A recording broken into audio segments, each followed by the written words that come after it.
अस्सलाम वालेकुम, नमस्ते, सत श्री अकाल, वड़क्कम। सिविल इंजीनियरिंग की दुनिया में आपका स्वागत है। इंजीनियर्स, आज की जो टॉपिक है बैक फिलिंग पर, किस तरह से इसका वॉल्यूम कैलकुलेट करते हैं ये आज के टॉपिक में देखेंगे। जब हम एक्सकवेशन करवा लेते हैं तो हमारा जो कंप्लीट टोटल, जैसे कि आप ये फिगर में देख रहे हैं, यहाँ पर आपको सबसे पहले सैंड फिलिंग, पीसीसी और हमारा टोटल कास्टिंग ऑफ फुटिंग जो कि आइसोलेटेड स्लोप्ड फुटिंग और उसके बाद पेडेस्टल कॉलम बन काम होने के बाद अब हम कैलकुलेट करते हैं हमारा एक्चुअल में अब कितना बैक फिलिंग हमारे सॉइल से। जैसे कि अब हम क्या करते हैं, यहाँ पर मुरूम फिलिंग, सॉइल फिल जो करते हैं, इसमें कोई कोई सैंड फिल भी करवाता है, लेकिन एज पर बजट के हिसाब से हमें चलना होता है। और जैसा कि सैंड जो कि बहुत ही ज्यादा हमको परचेस करने में प्राइस ज्यादा लगता है, जिसके कारण हमारा उतना बजट नहीं होता, इसलिए हम नहीं करते। लेकिन कुछ साइट्स पर देखने में आता है, जैसे कि जब बैक फिलिंग करते हैं तो हम सैंड से करते हैं, जिसमें क्रश सैंड या हम फाइन एग्रीगेट जिसे कहते हैं, हम यूज करते हैं। इसका करने का रीजन क्या होता है, जब भी ऑन अर्थ पर जब भी अर्थक्वेक आता है तो यह रेजिस्ट करता है पूरे लोड को। इस तरह से जो top of the surface super structure से हमारा सब स्ट्रक्चर पर आता है, सब स्ट्रक्चर का जो फाउंडेशन पर जाता है, तो ये हमें बिल्डिंग के टोटल लोड को बैलेंस कर लेता है। वाइब्रेट जितना भी होता है, इस हमारा सैंड वाइब्रेशन को झेल लेता है, जिसके कारण हमारे क्रैक वगैरह नहीं दिखाई देता।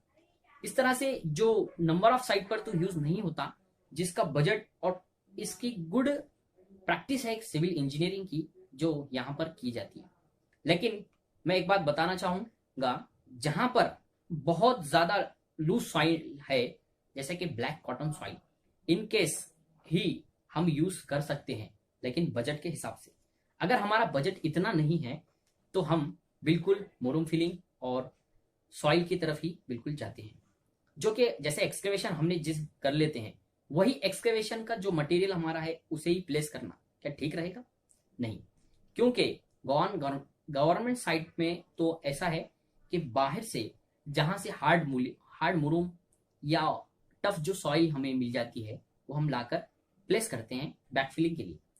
और यहाँ पर एक प्रोसेस होता है जो कि बिल ऑफ क्वांटिटी के अंदर हम देखेंगे, by using IS code Indian standard के थ्रू से किस तरह से हमें वैल्यूज लेना होता है और किस तरह से इसका कॉम्पैक्शन करना होता है, वाटरिंग किस तरह से करना होता है, यह आने वाले टाइम पर मैं आपको बताऊंगा। फिलहाल अभी क्या करेंगे, बैक फिलिंग के लिए कितना वॉल्यूम कैलकुलेट करना है, यही हमारा मेन पर्पस है। तो यहाँ पर जैसे कि आपको फॉर्मूला किस तरह से जनरेट करना है और किस तरह से कैलकुलेट करना है, ये मेन पर्पस हमारा है। Total quantity of back filling find out करने के लिए हम क्या करते हैं, जैसे ही हमारा ये एक्सकेवेशन हो जाता है, एक्सकेवेशन के बाद हम सबसे पहले टोटल क्वांटिटी ऑफ एक्सकेवेशन में से माइनस करते हैं टोटल क्वांटिटी ऑफ सैंड, क्योंकि बैक फिलिंग का हम निकाल रहे हैं क्वांटिटी, जो कि किस तरह से स्टेप बाय स्टेप जाता है। देखिए, एक्सकेवेशन जितना होता है उससे हम सबसे पहले सैंड जो फिल करे हैं हमने उसको माइनस करना है। उसके बाद हमारा total quantity of sand filling, उसके बाद total quantity of PCC, minus करेंगे total quantity of footing concrete. जैसे कि आप इस फिगर में देख रहे हैं, टोटल क्वांटिटी ऑफ फुटिंग को माइनस करते हुए लास्ट में total quantity of pedestal column concrete को माइनस करना है, जिससे हमारा एक्चुअल एरिया कितना हमें फिलअप करना है, सॉइल या बैक फिल करना है मुरूम से या सैंड से, यह हमें मिलता है।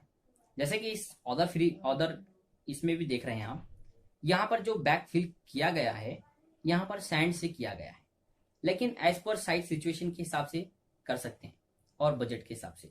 लेकिन अगर बजट ही नहीं है तो बिल्कुल ही इसको अवॉइड करिए, क्योंकि नंबर ऑफ जो हाउसेस बन रहे हैं, बिल्डिंग्स बन रहे हैं, वहां पर ऐसे नहीं करते हैं।